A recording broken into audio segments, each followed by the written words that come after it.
Hey, good afternoon, guys, and welcome to another edition of the American Hotspur. God damn it, the football world is back. Of course, we are back after the FIFA International window has concluded, and of course, for everybody over in the UK, I'm sure all eyes were on the three, potentially four big nations that are competing in World Cup qualifying in UEFA. And of course, if you're a fan of Ireland, good God, drawing 2-2 to Hungary, with Hungary down a man because of a red card, and then absolutely being embarrassed by Armenia. That doesn't necessarily look all that great for the Irish. The Irish chances for World Cup qualification, which is especially sad considering it's an expanded World Cup. When it comes to the field. But look at Scotland sitting in second place right now. Sitting in third place, but they've actually had not a bad little qualifying section. As it looks like Scotland drew 0-0 to Denmark and then beat Belarus 2-0. So Scotland sitting on 7 points. Granted, looks like Portugal sits on top of the group of 14, but this is actually quite a doable World Cup qualification for Scotland, and of course England's gonna qualify, and I'm sure Wales will qualify as well too. So at that stage, congratulations to all the UK national teams out there that are competing to reach the American shores in 2026, and of course the U.S. men's national team played as well too. This is not that show, but all right. So now that the Premier League is back. Time to focus in on our beloved Tottenham Hotspur as they travel to London Stadium to take on a team that I actually feel is swirling the drain of relegation. Of course, that's West Ham United. Not exactly the most talented team in the Premier League. Yes, they did pull off a shocking 3-0 victory at the City Ground right before the international break took place. Kind of a shocking surprise. But that being said, it is what it is, right? West Ham probably are going to pick up wins here and there. But that being said, the talent is just not there. For your Tottenham Hotspur, of course, this is a massive one, considering our two new signings are going to be in the starting 11 tomorrow. Xavi Simons and Kolo Muani. And this is absolutely massive. And I'm sure there's a lot of Spurs fans that were over the international window kind of dreaming for this one, just to try to figure out exactly how Thomas Frank is going to set this side up. Now that we actually have potentially a new striker in Kolo Muani, and of course we have a new number 10 in Xavi Simons. I'm going to give you what I think is going to be the starting 11 because I've been consistent. As long as you have a Richarlison who's scoring goals right now, and it looks like there might be some chemistry between him and Mohamed Kudus, and of course Kudus is returning back to West Ham for the first time. You kind of want to keep something in there that's working, but that being said, it all depends on how Thomas Frank sees Randal Kolo Muani. Does he see him as a striker? Does he see him as somebody that can compete on the left-hand side? That is something that I'm going to get into a little bit later. But that being said, let's go ahead and get into some news and notes. And we'll start with this guy right here. Of course, our former boss, Nottingham Forest, has named ex-Spurs boss Ange Postecoglou as their new head coach. Obviously, for reasons unexplained, the relationship between him and Nuno Espirito Santos fell apart. And it's a shame, too, because that was the interesting that is the interesting question, right? How did this break down? Because this was the team that kind of came out of nowhere last year. It seemed like it was a team that had a lot of chemistry. That was a team that was literally firing on all cylinders until we got to the end of the season, where they slipped right out of the Champions League positions. But that being said, they still had a solid season. And for Nottingham Forest, just considering the history and the lineage of that team, you would think that maybe something would be be able to be salvaged. But that didn't happen, and now steps in Ange Postecoglou, the former Spurs boss, and apparently in his press conference, he said that this deal literally came together over the weekend, and of course the everything accelerated on the Monday. And for me, I'm happy for him because I was one of those guys that actually liked Ange because I actually understood exactly what he was trying to do. What I also understood is there was no way that Daniel Levy was ever going to give him the tools to succeed at Spurs. I wouldn't say that it was a choice to stab him in the back, those type of things. But that being said, to sit here and say that he didn't understand exactly what Postecoglou was needed, he just wasn't willing to go out and do it for him. He had to make do with what he had, and of course, what that was a threadbare squad. And as soon as the injuries came, that was all she wrote, for the season. And so wisely, Postecoglou decided to, essentially, prioritize the Europa League, and sure enough, he wins a trophy. That being said, I look back on the Ange Postecoglou 2-year tenure at Tottenham, and I think it was an absolute success. It has to be. His first year, he gets 5th place in a season that didn't necessarily end well, and then he wins his trophy at the end of the second season, and now he goes to a team and with an owner in Marinakis who will give him what he needs to compete. And of course, all this takes is a Google search, right? If you actually look at his championship winning sides, whether that was in Australia, Japan, or in Scotland, you will see two things. Number one, he kind of likes a team that is a little bit more experienced, right? The average age of his teams, every time that he's won, has always been like right around 26, 27. And of course, the squad size is 35 plus because he likes to rotate a lot, even in game. This is what he does, and of course, he likes to play a high tempo, high possession, type of attack. And you know what? He's won with it everywhere he was, except for Tottenham Hotspur. Yes, that we did win a trophy, but that he likes to win the way that he likes to win. And I would probably assume that Marinakis is going to give Ange Postecoglou all the resources that they can under PSR in order for him to succeed. And would I be surprised if Nottingham Forest wins a trophy in the next 2 years? Not at all. Not at all. Congratulations to Ange, and I hope his relationship with Marinakis is night and day better than his relationship with Daniel Levy, who he actually admitted that he didn't have a good relationship with. It's unfortunate. Let's look at the chat real quick. Dan Davenport, what's up? What's up, my guy? Hope you're doing well. How's your Friday afternoon? I like Ange as well, but sadly, results in the league last season cost his job. Yeah, for sure. And he even alluded to it too, right? He said that by the time the final came around, he already knew that it was over.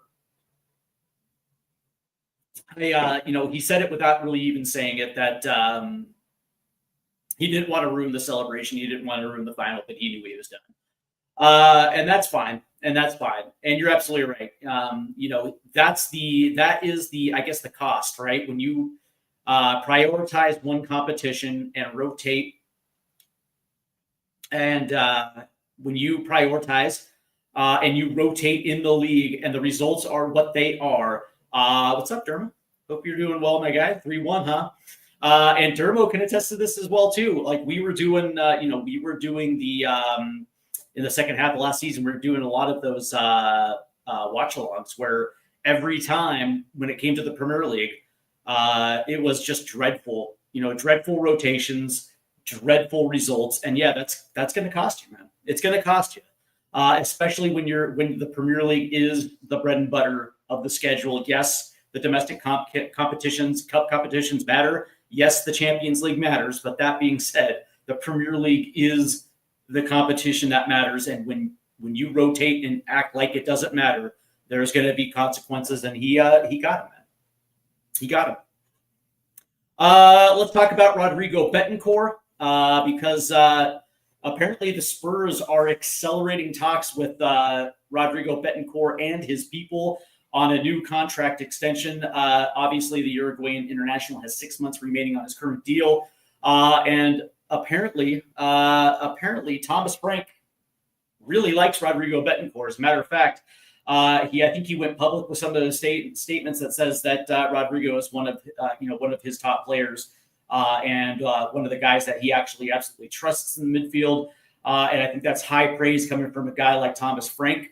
And it's nice to see the value that Frank actually has in Rodrigo Betancourt to the point where now it is now a priority to make sure that he doesn't leave on a free. And I believe, correct me if I'm wrong, but I believe this is true, that if something is not in place before the January window opens, at that point, teams will be eligible to have pre-contract talks before the season ends, and he will obviously be able to leave on a free. So Spurs are looking to make sure that does not happen. And I would probably assume, let me go ahead and just look at this up real quick. I assume that it's going to come with a massive pay increase as well too. And it looks like, let's just check it out, see what he's making per week. Well, it looks like he's making 3.9. So I have $3.9 million this season. I love Spot Track, but they don't. I can't do the math right now. Anyways, he's making $3.9 million this season. I would probably assume that it's somewhere in that $100,000 per week type range. Go ahead, anybody that's in the chat, let me know exactly what his weekly wage is. Anyway, so Spurs are looking to get that done ASAP. The interesting thing about this is whether or not he actually wants to stay. Word is that he does want to stay. I actually got a hold of my contact, and I just said, "Hey, man, what's the engagement from the player side?" And it turns out that Betancourt wants to stay. So the question is going to be the financials, and now that Daniel Levy is no longer a part of those contract talks, I would probably assume that this probably gets done. And it needs to be too, right? Because one of the things about Betancourt from a technical side, he's me personally, I think he's kind of a leader on the team, like an unspoken leader on the team. But that being said, this deal needs to get done. Lastly, we have to talk about this guy right here. And while the Betancourt contract talks are happening, Spurs are trying to rewrite Mikey van de Ven's contract. The Dutch international has a contract through 2029 at $50K per week, and so this new deal would double his salary to about $100K. But I'm actually hearing that's even higher, like at 125, and they recognize the need to get this done right away because, quite honestly, number one, he's first and foremost, he's earned it. The Spurs are trying to recognize that, but also to the point where there are other teams that are sniffing around Mikey van de Ven, right? Within the Premier League, word is that Chelsea have been sniffing around Mikey van de Ven and his people. But also word is that Real Madrid is probably interested in the Dutch center back as well too. So it would probably be beholden for the Spurs to get something done that would show the respect that they have for a guy like Mikey van de Ven. But also in terms of a potential sale, whether it's next summer or the summer after, that you are going to make sure that you are going to get top dollar for a player of his caliber. And one of the things that is happening is now that Van de Ven is continuing to get that reputation, and as he's continuing to get better on the pitch, sure enough, he will probably find his way as a regular first teamer for the Dutch national team as well too. Meaning, he's going to put himself in the spotlight as well too. But overall, the main theme of these two players is the fact that Spurs value them. to the point where they're not going to get rid of their best players. And I think Thomas Frank even said that as well too. That that the day that we're getting rid of our best players for the sake of getting rid of our best players, those days are over. And I love it. I love it because I've said this for months. That if Spurs want to actually be taken seriously on the global football stage, they cannot continue to get rid of their best players. This is something that has been happening forever. For whatever reason, whether they can't necessarily hold on to them long term, they'll be more than happy to get rid of some of their best players for top dollar instead of retaining them. And the issue is that you're never going to put yourself in a position to actually win things if you're constantly getting rid of your best players. So now Spurs are in a position where financially they're okay, and they can afford to keep them, right? I want to see what this team is like in a year or two with all their best players around as they're pushing not only for the Champions League, but also for the Premier League as well, too.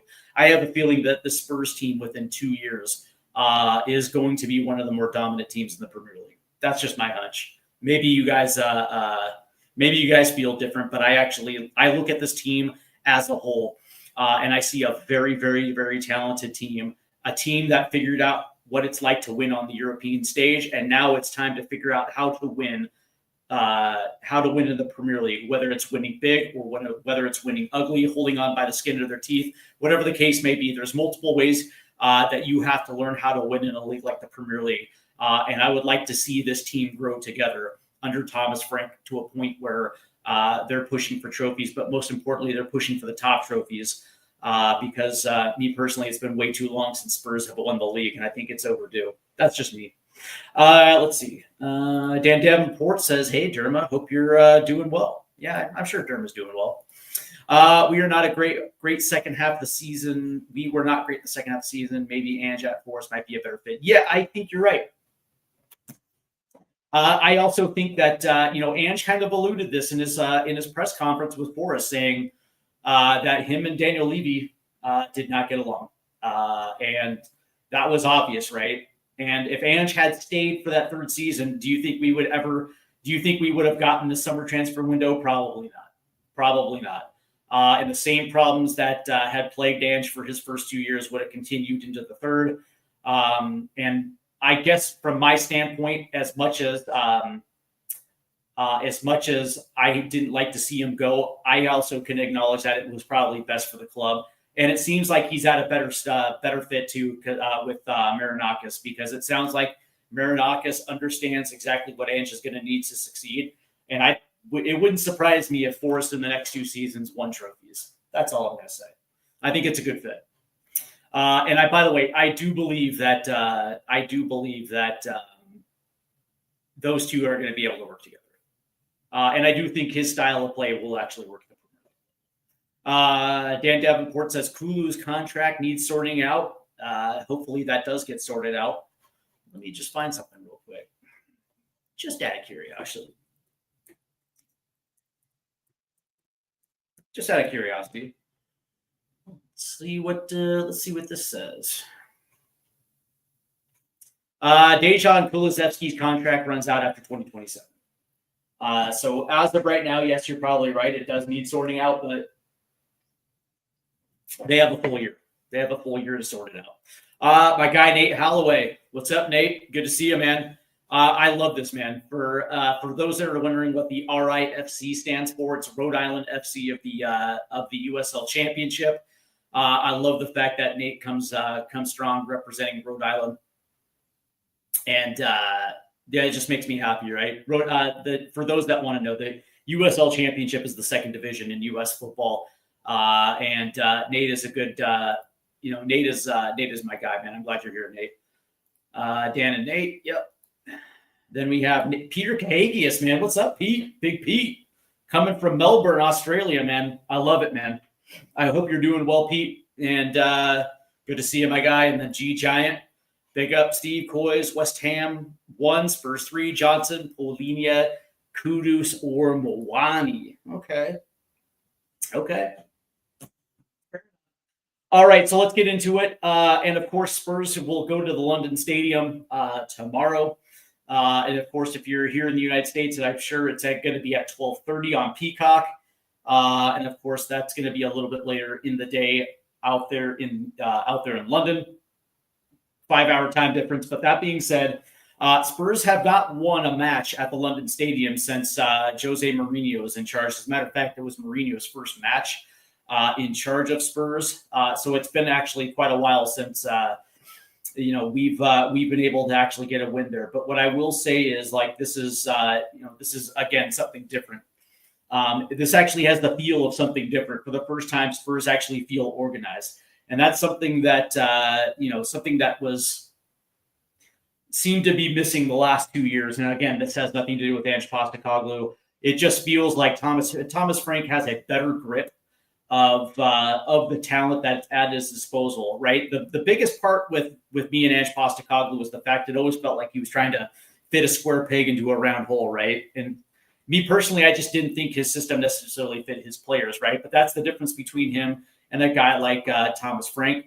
The last time that we saw Spurs, they ended up losing a heartbreaker in a match where they didn't feel like they were really in it against Bournemouth. But that being said, again, man, these are the things that you're going to have to go through at the Premier League level.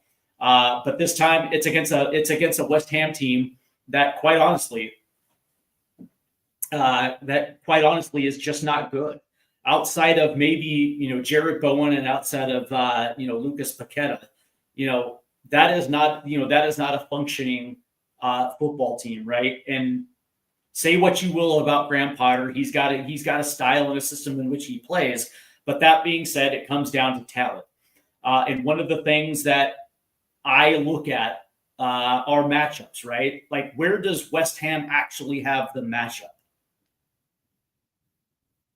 Maybe you guys in the chat can help me out here, because from my vantage point, it does not look. If you go position by position, you will not see a team that stacks up against Tottenham Hotspur. Now, granted, they're playing at home, and so there's something to that. But if you're looking for the interesting thing about Bournemouth was that if you looked at those matchups across the board, you would see 3 or 4 positions where Bournemouth were better.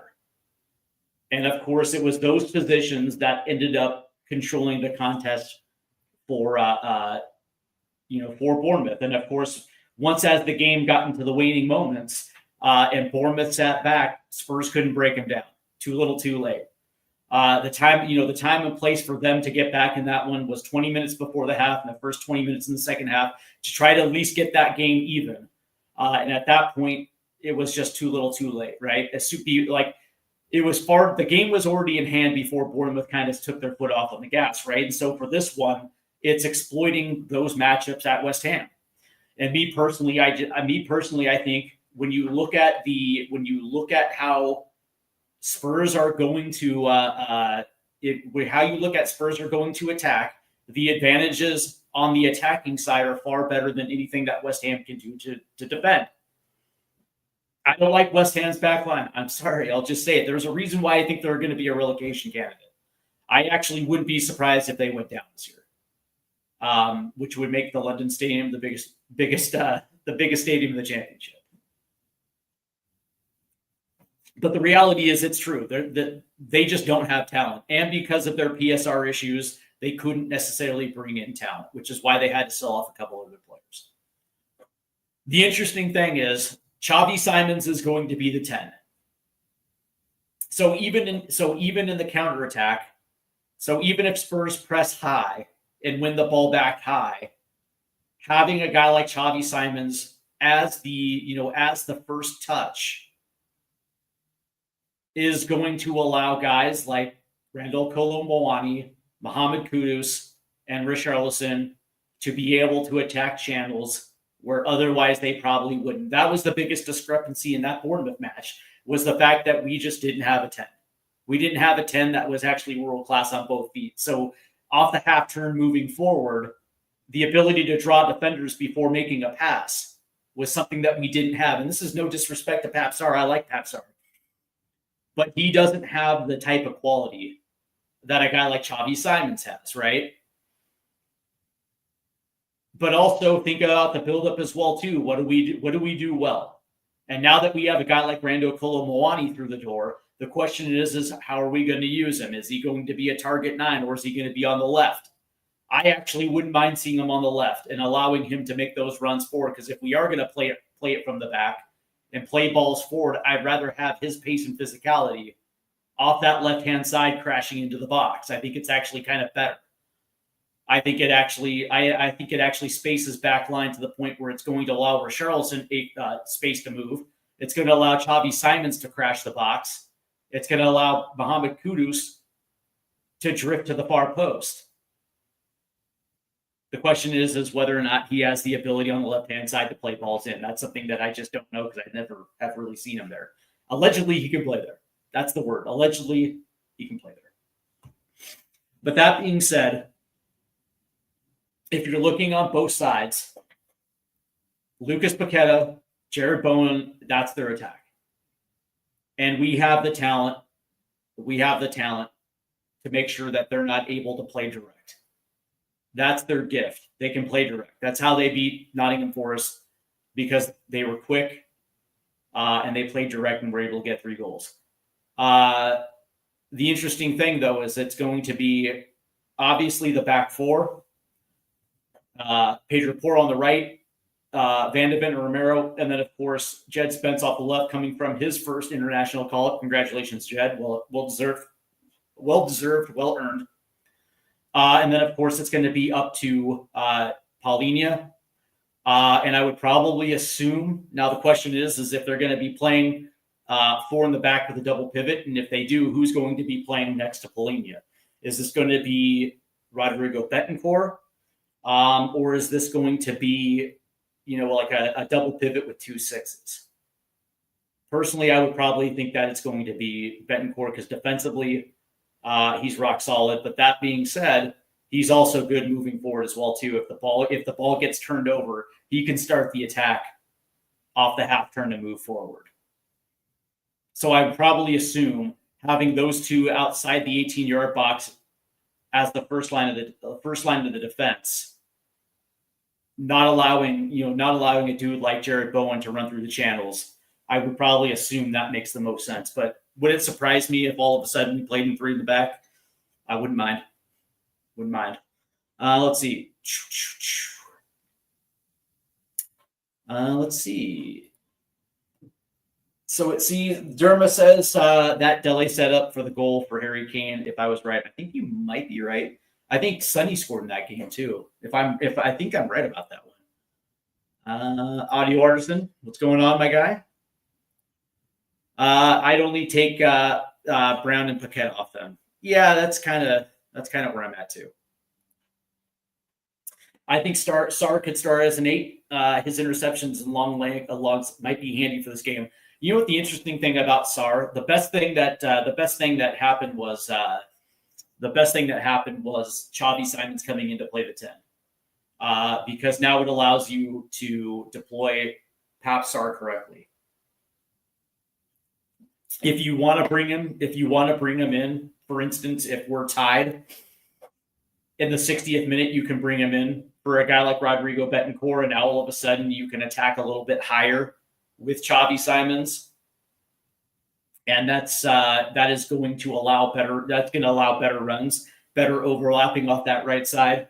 If you want to overload one side, it's going to be a little bit easier. So from that standpoint, I like it. Me personally, I still think Betancourt is probably the starter at this point, but that's not a knock on Pap Sarr, right? I just don't know. Like, I don't want to say that he's not a starter. Like, I don't want to disrespect Pap Sarr. I think he's good, but I just think that, the idea that Xavi Simons came in, it just allows them to deploy. Thomas Frank is going to use him like a chess piece a little bit more strategically. And I think that's going to help the attack and help Pap Sarr as well too. And Derma says a 5-3-2. A 5-3-2. Who do you have starting, by the way, Derma? Who do you like in that one? Just out of curiosity. In your 5-3-2, I wouldn't actually mind. I wouldn't mind a back 5. I don't think you need a back 5 because it's West Ham. Like if we were playing Arsenal or Liverpool, and we wanted to be compact, those are the type of matches that you play a back five. Because you know for a fact that they're probably going to be controlling the possession for the most part anyway. And so you might as well stay compact and organized in the back and not let them crash the box. And if they're going to score, they're only going to score one, right? And from that standpoint, you can pick and choose when you want to counter. You can pick and choose, how you're going to score your goals. But a team like West Ham that, they only have a few pieces that I don't necessarily think constitutes a back five. It was the same principle against Bournemouth as well, too, right? Don't get me wrong. Antoine Semenyo and Evan Nielsen are good. Like, I don't want to take anything away from them, but they felt like they had at least the center back pairing that wasn't going to allow a dude like Evan Nielsen to be dangerous. Now, of course, that didn't necessarily work out the right way. And so the idea, yeah, for sure. I get you, Derma. But again, it's West Ham. It's the, I hate to use this, right? But what did Alex Ferguson say about us? It's just Tottenham lads, right? It's just West Ham guys. Let's understand exactly what we're dealing with here. They're a team that's probably going to be a relegation candidate. Is West Ham better than Leeds and Burnley? Probably. I don't think they're necessarily better than Sunderland. Like, if you gave me odds right now, I'd probably say Sunderland stays up. As Derma says, Romero, Van de Ven, and Danso with Porro and Spence as the wing backs. Yeah, I got you. I like. By the way, I think Danso in a back three is awesome. I gotta be honest with you. I think Danso in a back three makes a lot of sense, but also the chemistry and the fact that they understand exactly their positioning, so they're on the same page. It looks really good. See, I have a feeling Kudus is going to score and cause a riot. Yeah, I actually do too. I think it's poetic. The fact that I think it's poetic that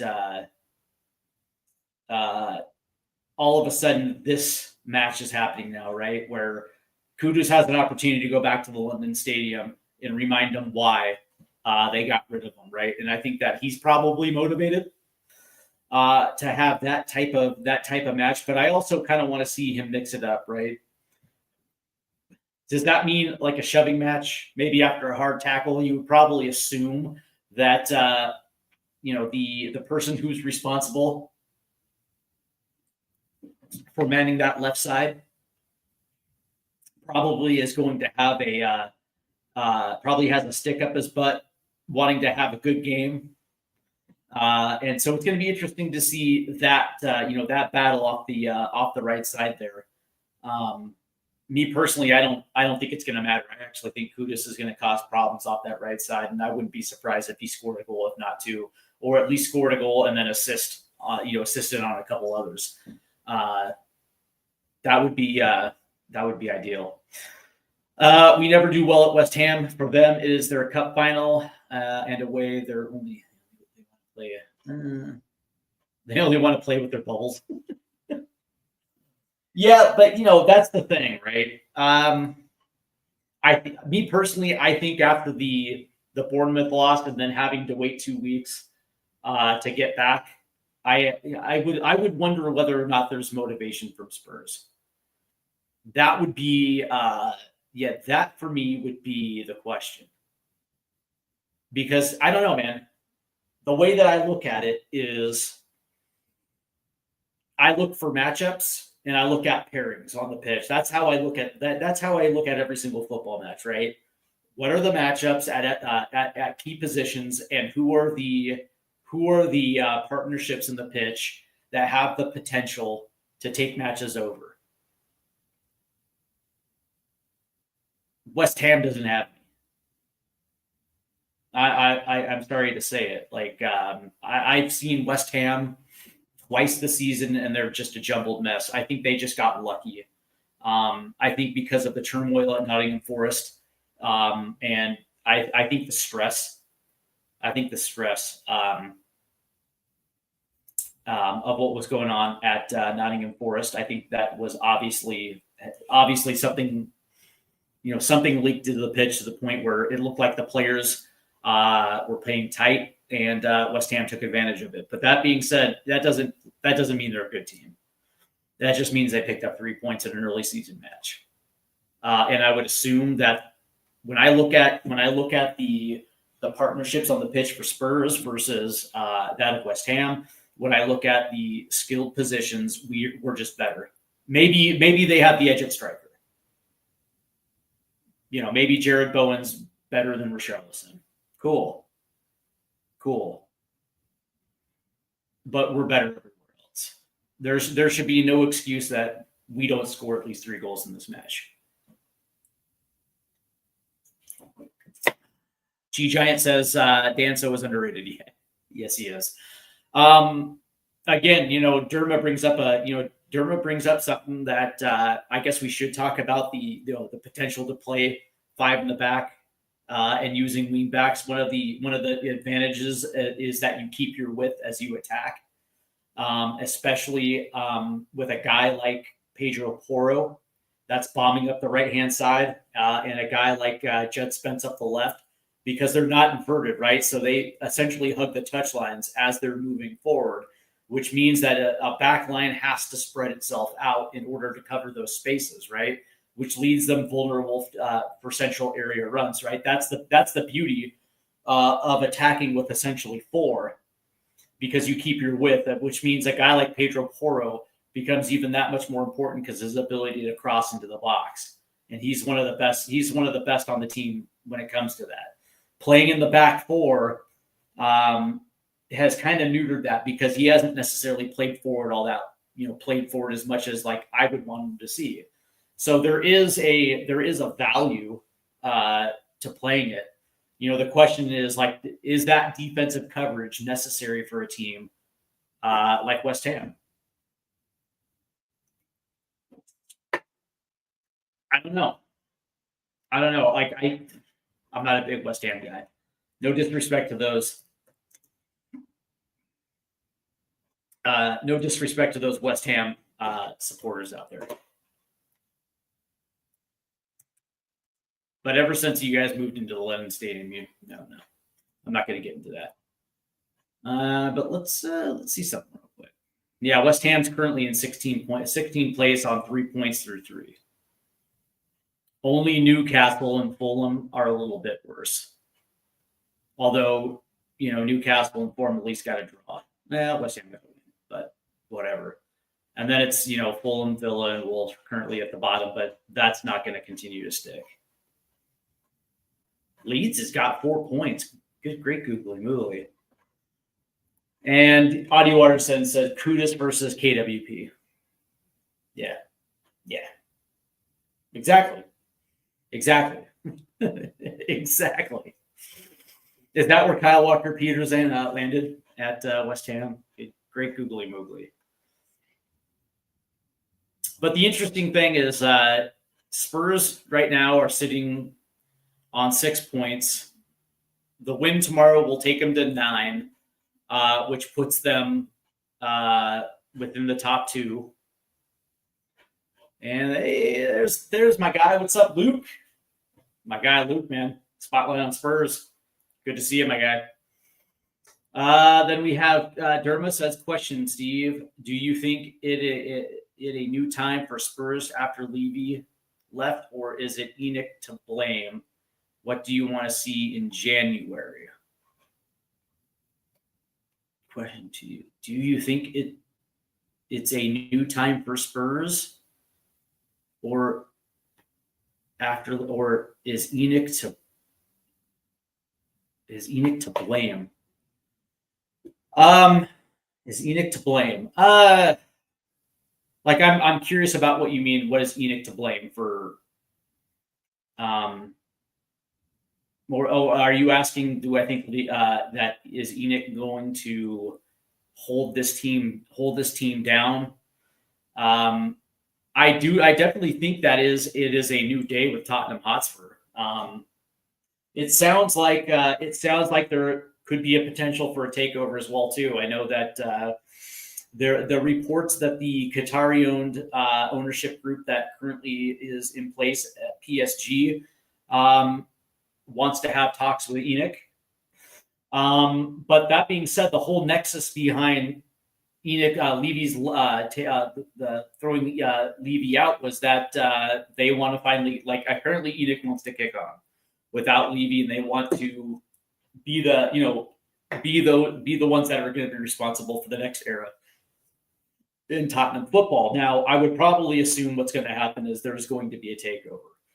Because I've heard consistently over a year now that ENIC wants to get out of the football business. The Lewis family doesn't want to continue carrying on as the primary owner, and so I would probably assume that the only reason Levy was thrown out was because they don't want Levy to be responsible for negotiating a potential buyout.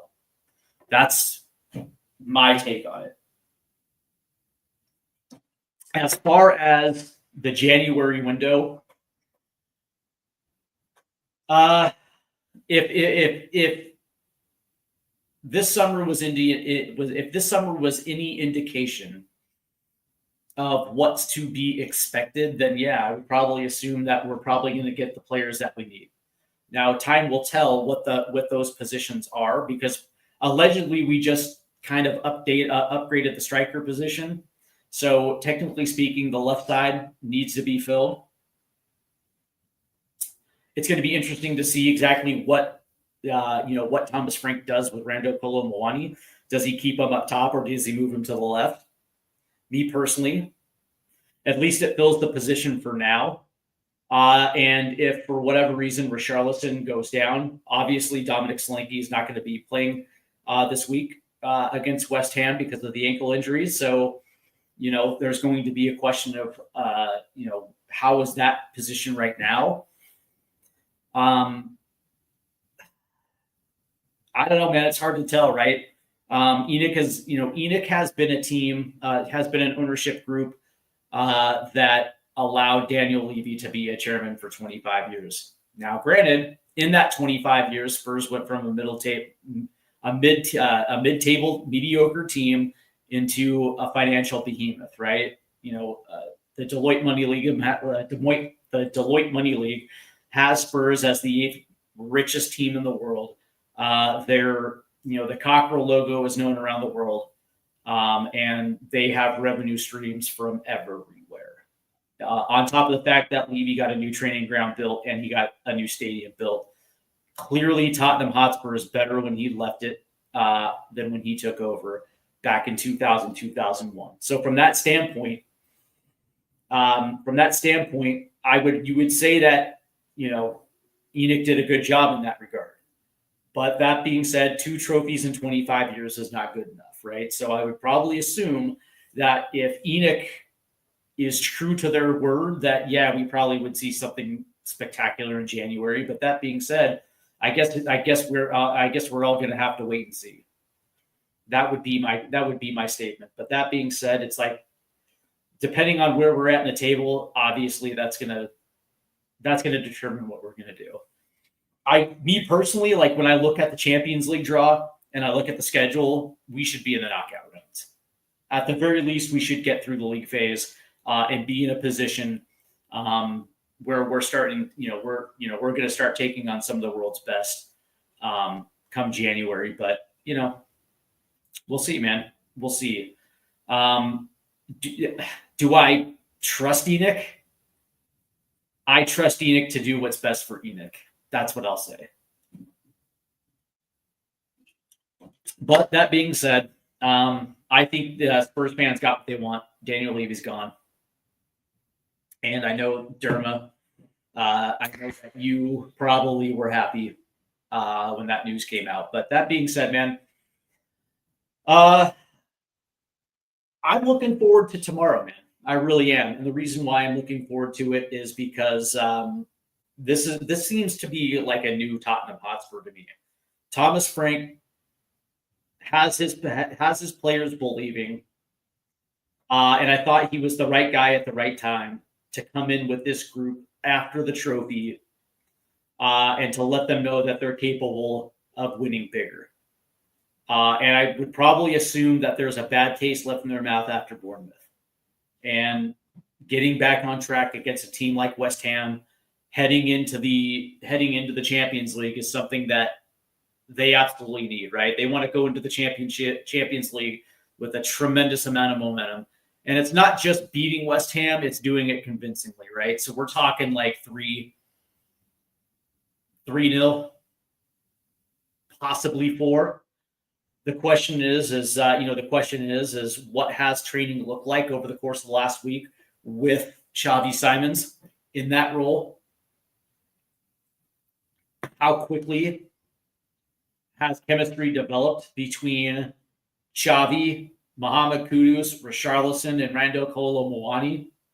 That to me is the interesting thing, right? Because obviously you're going to need reps, which means the only thing that's going to, it's hard to do that on the training pitch. You can lay the foundation, but you have to go out there and do it, right? So for me, that is going to be the interesting thing. It's something that I've been looking forward to through the entire international break. In the back of my mind, yes, obviously on the channel, I've been doing a lot of U.S. men's national team work, rightfully so. But that being said, it's like in the back of my mind, I was just thinking, like, man, how quick will it take for Xavi to hit the ground running, right? As far as like chemistry and as far as like, making sure that his teammates are in the right position in order to receive certain passes, or, him actually off the half turn, dribbling into the box and, potentially putting shots on goal. Man,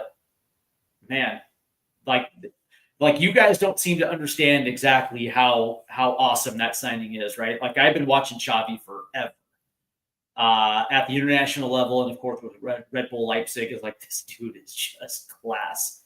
This dude is class, and I can't believe we got that. I still cannot believe he ended up in a Spurs shirt. But again, right? So now I look at it, and it's like, okay, cool. Like if it were me, I would actually put Randal Kolo Muani off to the left,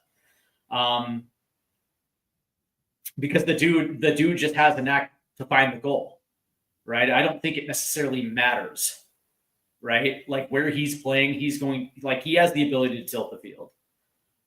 And I don't like that. The interesting thing with a dude like it was like when Sonny came over from the Bundesliga, right? The dude, it didn't matter where he played. He just had a knack for finding the goal. It almost feels the exact same way. We have Sean Johnston, who says is going to start like a house on fire. My firm belief is that he both score and assist. Wouldn't that be amazing? I beg your pardon, by the way. Wouldn't that be amazing?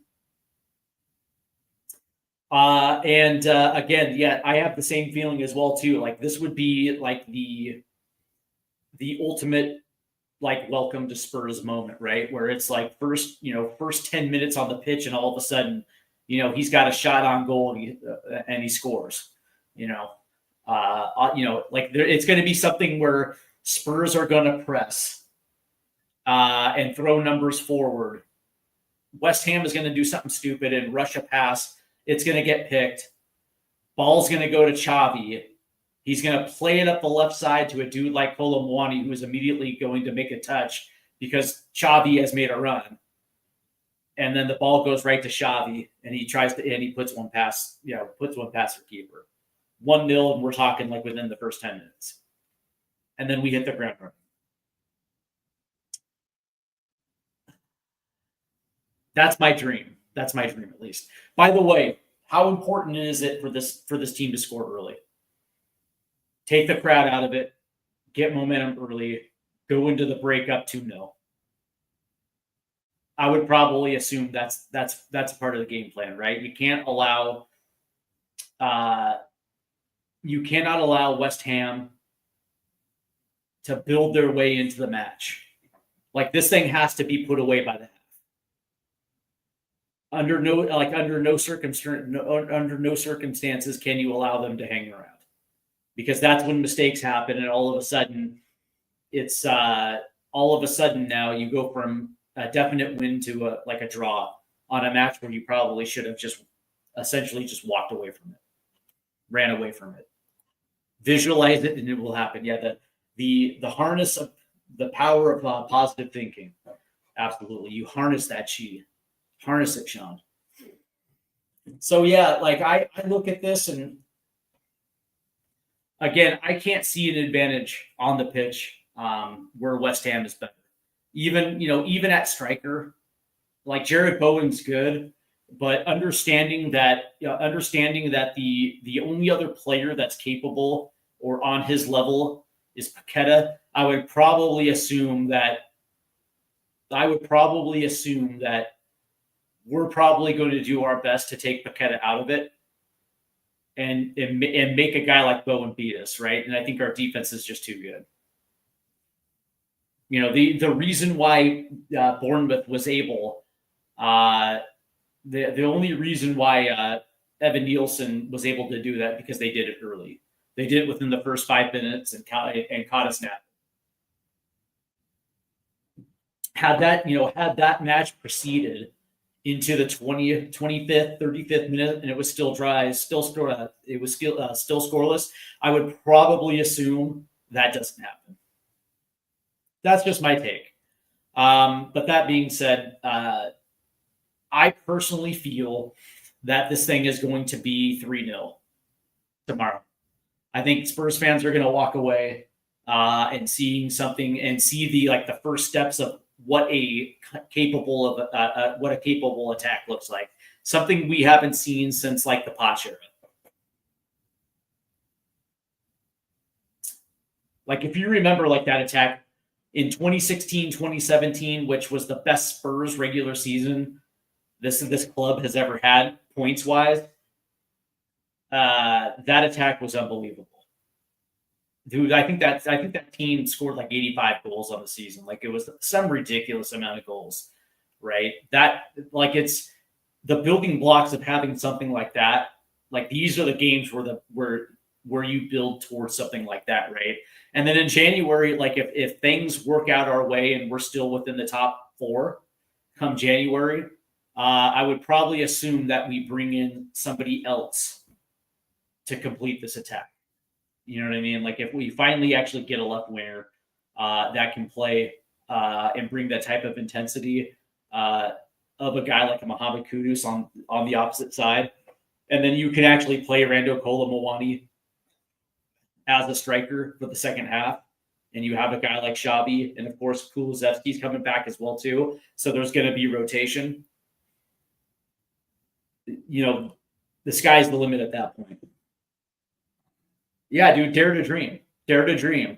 If Spurs are within the top 4 and they're 8 points, if they're under 10 points in January, which means they're still in shouting distance, and they get somebody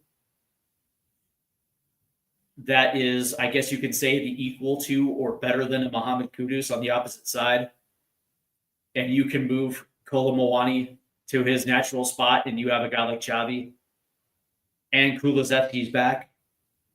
Yeah, dare to dream, man. Dare to dream. Because I think our defense is good enough. Yeah, I know what I'm saying. I know exactly what I'm saying. Right? Visualize it and it will happen. See, these words right here were the most prophetic that a chat member, Sean Johnson, credit to you, man. Credit to you. Because you're absolutely right. Visualize it and it will happen. And yeah, I'm kind of saying it, right? Maybe Spurs might have an outside chance of winning the Premier League. Am I a happy clapper? Fuck yes, I am. 100%, man. 100%. I understand how football works, man. There's injuries and certain things will happen. But that being said, man, look how good this team is right now. And just imagine if this team stays relatively injury-free between now and January. And we're able to go out there and fill that hole. And that would allow a guy like Kolo Muani to get back to his natural position. That allows Richarlison to be used correctly. And you look at this defense.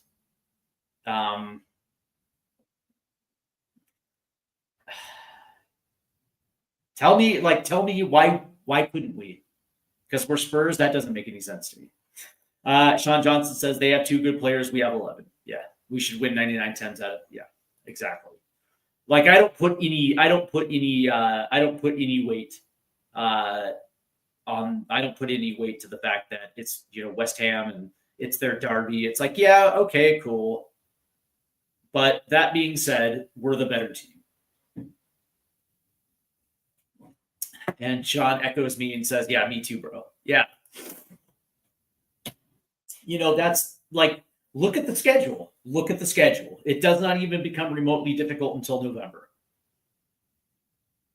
There is not one team there that I think that is better than us at the moment. Maybe West Ham, not West Ham, but maybe Aston Villa.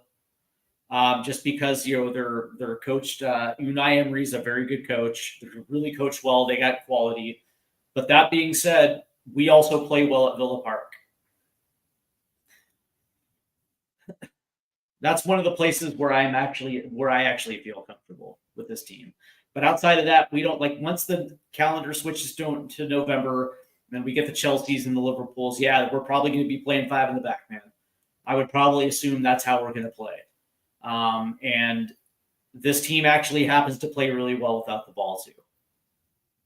That's very true. They do. And I'm not afraid of Chelsea, and I'm certainly not afraid of Liverpool.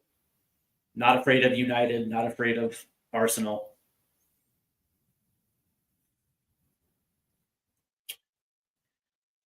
I realize that it's going to take a monumental season for us to do that, but shit, if Leicester can win a Premier League, so can we. That's all I'm going to say. Let's see. He says, if we can go on a winning run over the next month, winning breeds confidence, then anything can happen. And that's what I was saying at the beginning of the season. Because again, when you look at the schedule for the first 2.5 months of the season, and let me pull it up again.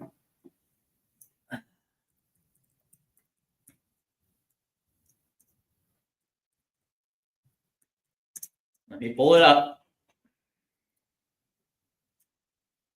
All right. Because here is how the Premier League goes. So tomorrow, West Ham. On Tuesday, it's Villarreal in the Champions League. Good game. Villarreal's good, not great. Then we have Brighton there on Saturday. Doncaster on Wednesday, which should be a win. Then we have Wolves at home. Bodo Glimt on the road. Then we have Leeds. And then I believe there's the international break again.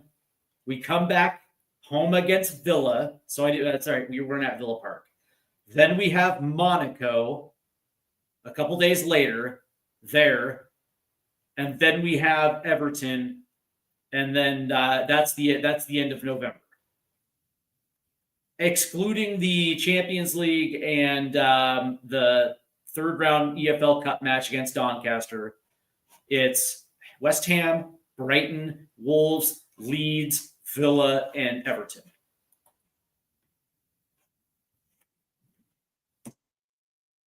Tell me. Right there, that's as far as I'm concerned. Let's see it again. I got 3, 6, 9, 12, and maybe they draw against Brighton and maybe they beat so that's 15, 16 points right there. And we already got 6. That's 21 points. That's 21 points before the end of November, before November 1st. And I actually think that we beat Villarreal. I think we beat Bodo Glimt. I actually can see a situation where maybe we can reel off 8 and put ourselves in very good winning form before we actually hit the heavies. Because in November, we get Chelsea, Man United, Arsenal, and PSG and Fulham. That's November. Oh, excuse me. So actually, it's Chelsea, Man United, Arsenal, and Fulham. Those are the 4 Premier League matches. And maybe we beat Fulham, and maybe we beat Manchester United. And hopefully we can pull out draws. And we get Chelsea at home, so that's better than going to the fucking bridge. But we're at Arsenal, and that one, oh, man, I don't like the Emirates at all. But anyway, Audio Artisan says, I can't wait to play Ange. Yeah, it's going to be fun. Let me ask you a question. Does Ange win? Does Ange get his payback? That's going to be. And by the way, we play Nottingham Forest at the City Grounds December 13th. Ooh, that one's kind of on my calendar now. But to be honest with you, I didn't actually have Ange Postecoglou going to Nottingham Forest on my bingo card. I don't think I had that one.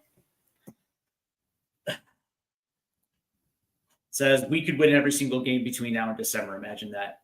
I don't necessarily think we're going to do that. I think there's going to be some draws. That PSG game is very big for this team. You know, losing the Super Cup the way that we did, 100%, they want that one back.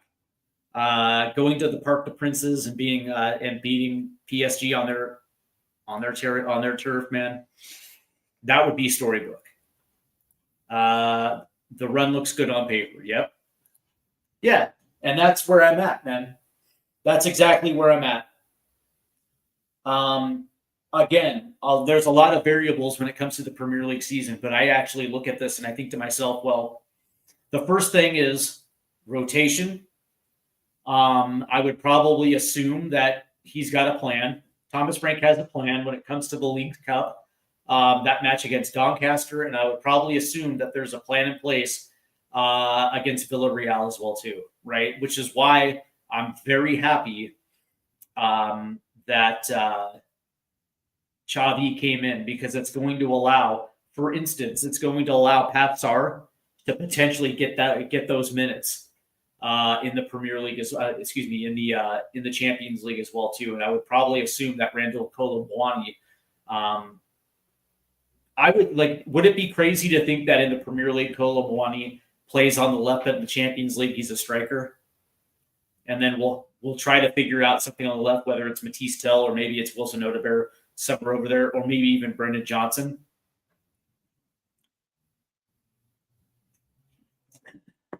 I don't know, man. Like, I'm curious to see what his rotation is going to be in the Champions League.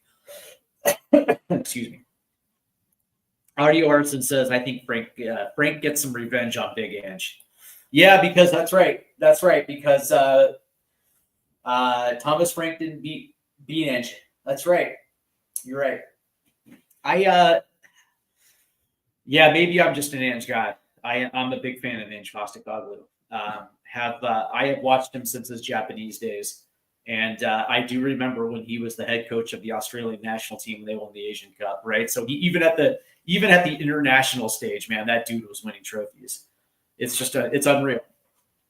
Sean Johnson says that he likes Odobert on the left. I do too, actually. But you can also see that he's still developing, right? Excuse me. He's not a finished product. He's far from it, right? So what he needs is minutes. And in order for him to develop into the type of player that I think you and I like, and he shows flashes of it, and you can see the ceiling. But the reality is that dude needs minutes, right? So I don't know where it's coming.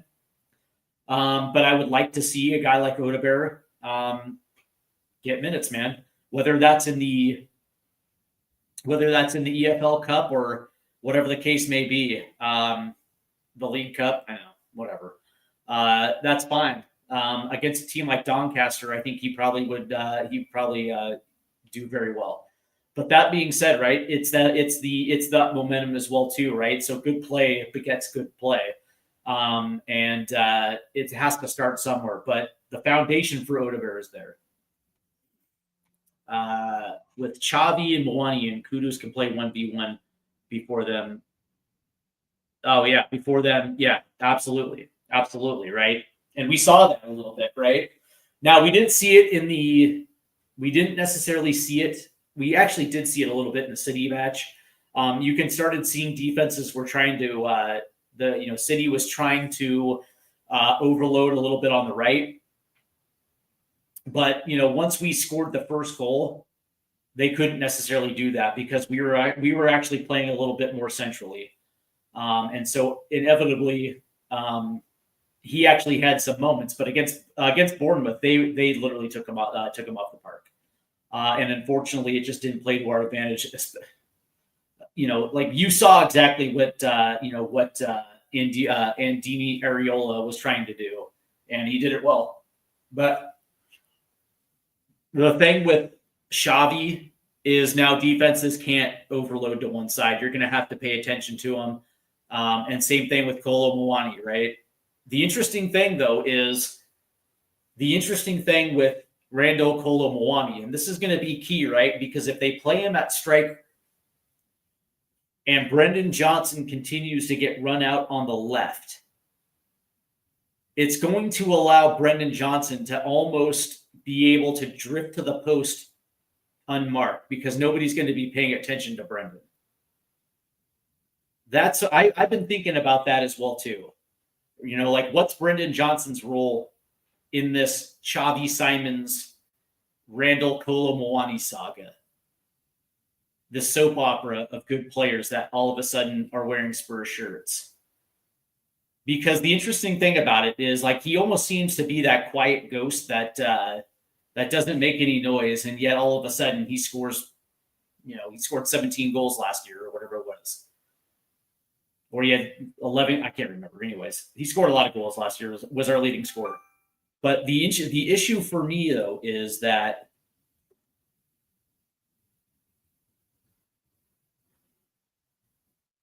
okay, it was a World Cup ticket information. The interesting thing is, yeah, I'm getting World Cup tickets, and they're going to be expensive. The interesting thing is that it's going to allow a dude like Brendan Johnson a little bit more room to operate because defenses are going to try to mark and maybe even and maybe even throw double at a dude like Xavi, right? So Brendan Johnson's going to be in an advantageous position, especially if he makes runs, to get played in 1v1. And Brendan Johnson actually is not a bad finisher. He's not the world's best finisher, but he's also not shitty either. And I thought about this, right? Like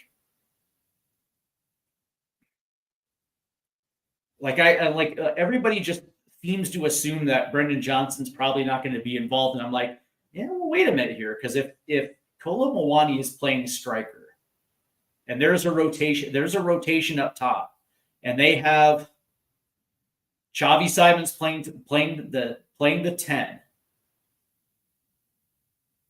And you have a dude like Mohamed Kudus on the right. It's going to mean that it's going to be in two things. Number one, defenders are not going to overload to one side, so they're going to have to play straight up.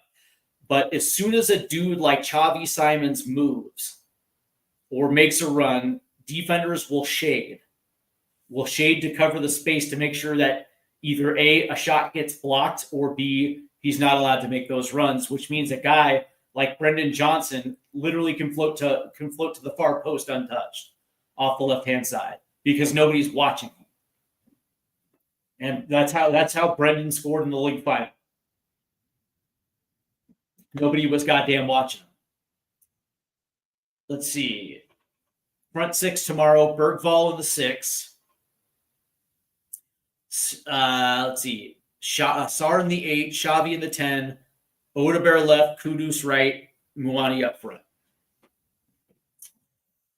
I don't know about that, man. I think Polinia starts in the 6, man. I think Polinia starts in the 6, Betancourt in the 8, Xavi in the 10, Kudus right. I think Richarlison starts up top with Kolo Muani on the left. That would be my guess. Because right now Richarlison is in form. And I don't think you want to take a dude who's in form off. And I actually think that right now Polini is our best 1v1 defender. That is not named Jed Spence, Mikey Van de Ven, or Christian Romero. Seriously. Like, I don't think you can take Polini off the pitch right now.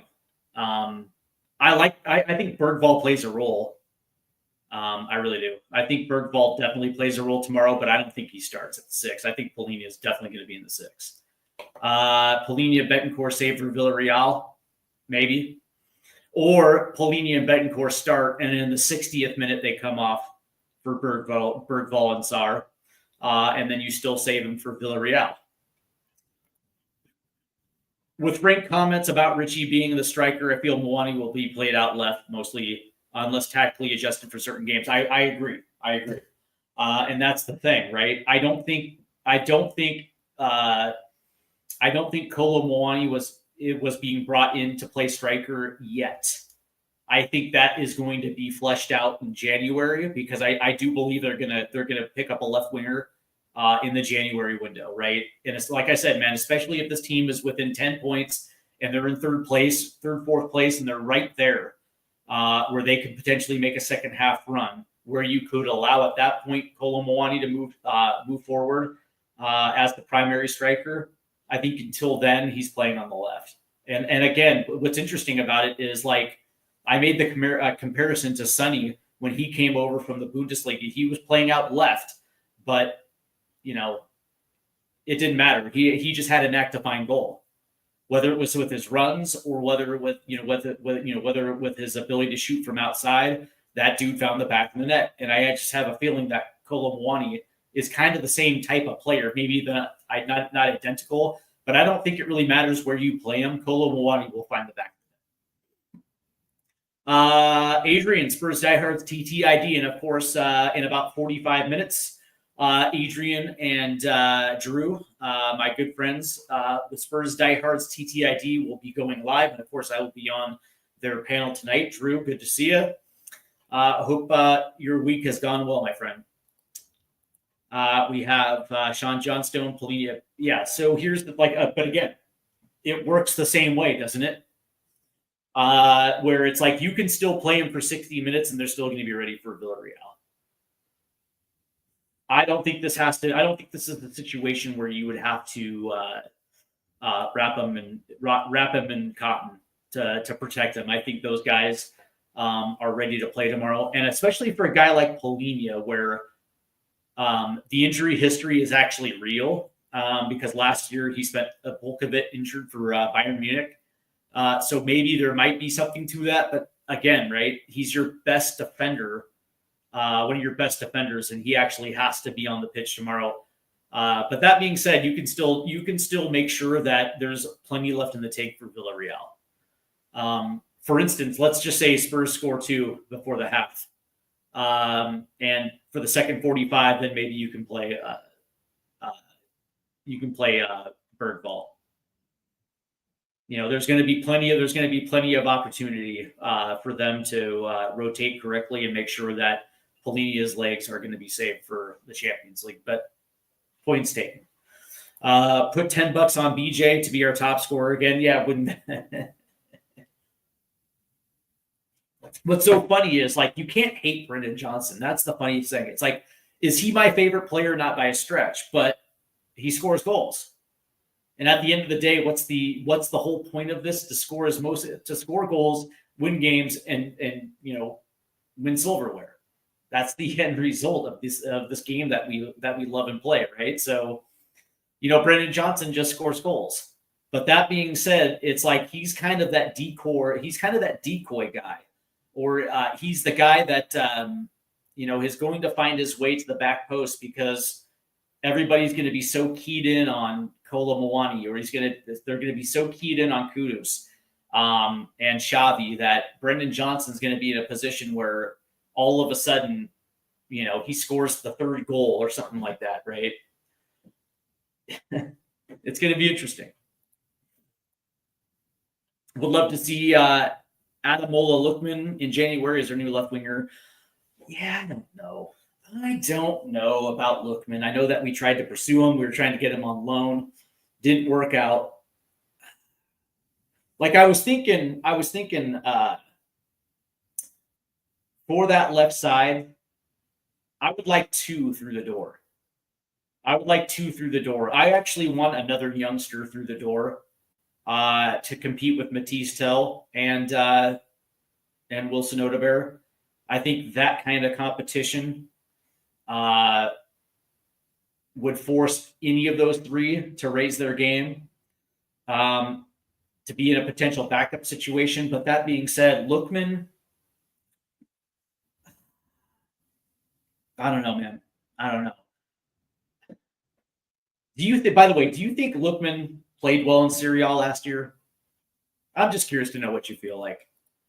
Niall O'Connor's asking who my favorite player is. Oh, by far, it's Kulusevski. Kulusevski embodies everything that Tottenham Hotspur is. Dude's gritty. Dude's tough. And dude plays for the badge, and he's not afraid to call out his teammates. That guy right there is the type of guy who probably would be a captain in a different generation. Dejan Kulusevski, for me, is my favorite player. And I'm getting a Kulu shirt coming up. I'm going to get the yellow third jersey. I'm looking forward to it. He says yes. All right, we all say yes.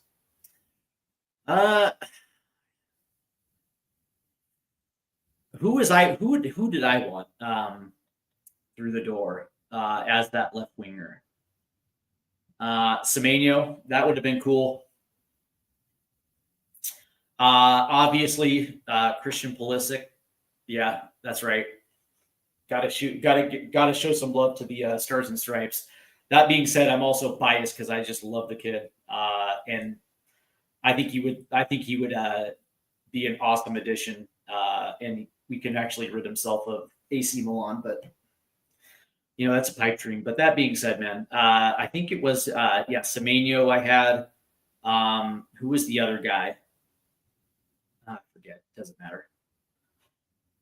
Let's see. Who was the other guy that I liked?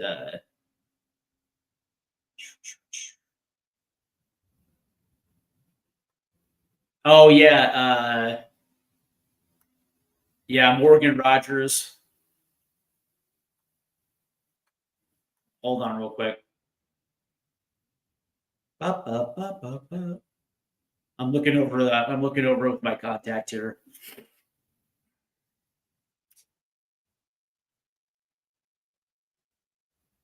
Yeah. Okay. It doesn't matter. Doesn't matter. Yeah. See, that's the thing. It's Semenyo. Yeah, I actually thought Semenyo would be awesome on this team, playing off the left to Kudus on the right. I think that would have been that would have created one of the most dangerous attacking forwards in the Premier League. I have a bad feeling that Betancourt is playing games with this contract. Probably going to run down. He's not actually. I made contact with my source, specifically asking what is the word coming from his side, because as much as Spurs want to extend him, obviously both parties have to agree, right? So is this a situation? I actually asked that question, like, is he leaning towards running it down, or does he want to stay? And he said that Betancourt wants to stay. He likes Thomas Frank, and I think that those two have actually started building a pretty good relationship. And now that there's Champions League and there's reason to stay, because now all of a sudden it's not just Champions League. You look at the ambition of what this team is trying to build, and when you get players like Kolo, Muani, and Xavi through the door, it signals to your players that you're actually being serious, that you're actually trying to win things, and that's the reason why Christian Romero resigned, and it's the reason why I think that Betancourt is going to stay. So I have a feeling that within a week or two, you'll hear that Betancourt has signed his extension. Yeah, that's exactly right. He's best friends with Cootie. And if Cootie signed his extension, yeah, 100%. Semenyo would have been incredible, but maybe too expensive for now. He signed his contract. Yeah, but I mean, again, it's like if we are showing ambition, then getting a guy like Semenyo for 80, that's not going to be an issue, man. And right now, I would do that without a doubt. I would get some Antoine Semenyo through the door without any question. Let's see, with the connection of Kudus and Semenyo, especially the video going about them having a laugh, could see Spurs. But yeah, that's the thing, right? Football's about relationships, and especially if Kudus is telling Semenyo how awesome it is to play for Thomas Frank and just how good Spurs are treating their players. Yeah. And now that all of a sudden we have big names through the door. What's that to tell us that what's that to say that that wouldn't be possible? Before I go, I do have to say this because I've heard this and I want to have a quick conversation about it, that Harry Kane says that he wants to come back to the Premier League at the end of the season. Now, of course, I believe it was in January, this upcoming January, where I think his release clause moves down to like 50 something. And Spurs have the first right of refusal to bring him back. He said he wants to come back to the Premier League. He wants to finish out his career in the Premier League. And from that standpoint, the last thing you want is for a dude like that to retire in somebody else's colors. So I guess the question I have for you guys out there is, would you take Harry Kane back for a season? Because you probably assume that he's only coming back for one, maybe two if he feels good. But the interesting thing about it is, I'm assuming that World Cup 2026 is going to be his last. And so everything that he's done for the national team, everything that he's done for Tottenham Hotspur, like he's pretty close to potentially calling it good. So from that standpoint, you would assume that if he's coming back to the Premier League, he's doing it with Spurs. And at that stage, he's gonna call it a career. I have a little reservations about this because, this isn't Harry Kane from 5 years ago. Let's be real. He's like what? Let me pull this up real quick. He is 32 years old. So next year, you're essentially bringing in a 33-year-old Kane. So you're playing him for a year. I guess it is. I guess the question is why? Are you doing this just so you can break records? Fair, but what kind of Harry Kane are we getting back? Is this something where he can play? Is this something where he can play every day? I don't know, man. The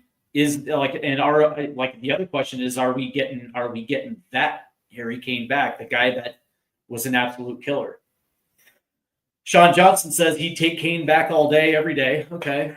He has his eyes on that goal scoring record. Yeah. So I guess there would be motivation, but that being said, we're only doing it for a year, right? So this isn't going to be like a 3-year contract, that type of thing. I would probably assume it's going to be 2 years, but most likely 1 as he chases down that record. The question is does a 33-year-old Harry Kane make this team better?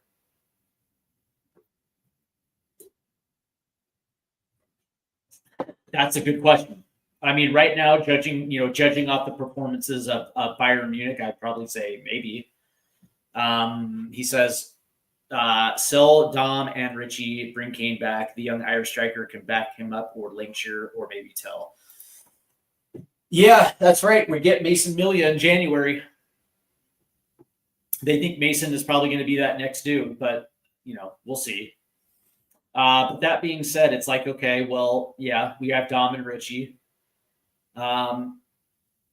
And, but that's the other thing to consider, right? So Randal Kolo Muani is in on loan, right?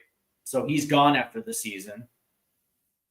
And then we have Dom, Richie, Malia, Lancashire, who Lancashire's probably going to either going to get sold or go out on loan again.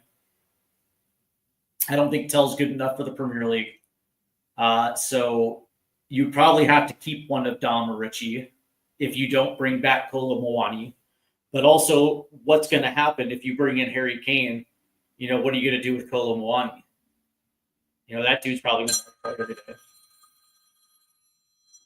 So a lot of questions. All right. I do have to get off because in a half hour I will be on Spurs Diehards TTID with Adrian and Drew. Then of course I will be back tomorrow for the Hotspur watch along. And it's going to be good to see Spurs back competing. And again, I still think that they win 3-0. I think it's going to be a quality performance from our boys. But that being said, man, I want to thank everybody for tuning in today. I want to thank everybody in the chat. Make sure you do hit that like and subscribe button because this channel is growing. And it's growing actually quite rapidly. And I do want to thank those that have taken the time to hit the subscribe button. And I want to thank all of those that participate in the chat today, man. You guys are awesome. I hope you guys enjoy your weekend. And big up to everyone. And go Spurs and Kulusevski forever. Come on, you Spurs.